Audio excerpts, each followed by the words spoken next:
World War II's largest civilian uprising left 200,000 dead. The Warsaw Uprising of 1944 began as the Soviets crossed the border into Poland. Thousands of Polish partisans, men and women of all ages, having spent the last 5 years organizing underground resistance units and waging guerrilla warfare against the Nazis, launched an all-out uprising. In an event they called W Hour. The resistance fighters made gains during the first 4 days of the fighting, taking control of most of the city center, forcing the SS forces into retreat, and even taking some Nazi prisoners. Many of these prisoners, including those seen here, were summarily executed. If this brutality shocks you, remember that any brutality committed by the Polish fighters was nothing in comparison to what the Nazi occupiers had already inflicted on the Polish people. Unfortunately, the tide of the battle switched on August 4, 1944. The Germans stopped retreating, gathered their forces, and launched a massive assault with the support of heavy artillery against the Poles, who were only armed with light weapons.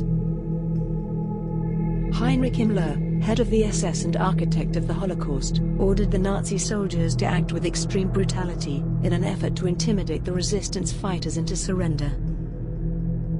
In what is now known as the Warsaw Massacre, tens of thousands of civilians were killed in a 3-day slaughter. The resistance fighters refused to surrender. Instead, they engaged in bloody block-by-block urban warfare, leaving the city in a state of utter destruction. At this point, you may be wondering, what happened to the Soviets? After advancing to the outskirts of Warsaw, the Soviets stopped marching and set up camp. In an example of extreme callousness, Stalin decided it would be in their best interest to just let the two sides fight it out, and then swoop in afterwards to crush whoever emerged as the exhausted victor. At this point the Polish resistance was using whatever homemade weaponry they could throw together. They were poorly equipped after years of Nazi occupation, and had been counting on the Soviet army's intervention. After days of hellish violence, the Polish partisans felt the need to surrender to stop the indiscriminate bloodshed. On October 2nd, the resistance commanders signed a capitulation order, surrendering the city back to the Nazis.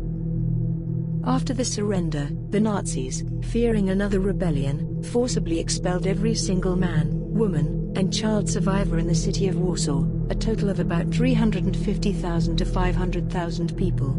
90,000 were sent to labor camps, and 60,000 were shipped to death and concentration camps. However, that wasn't enough to satisfy the Nazis. After emptying out the city, the Nazis began efforts to burn or demolish every single building in the city.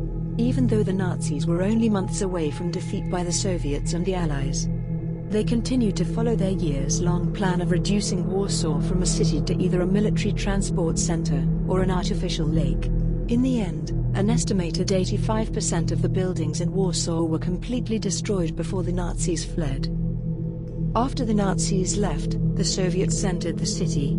They would not leave until 1993, after the collapse of the Soviet Union. Over 200,000 people perished in this uprising, the overwhelming majority of them innocent Polish civilians killed in Nazi mass executions.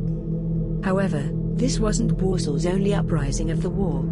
Stay tuned for the next video, which will cover the Warsaw Ghetto Uprising of 1943.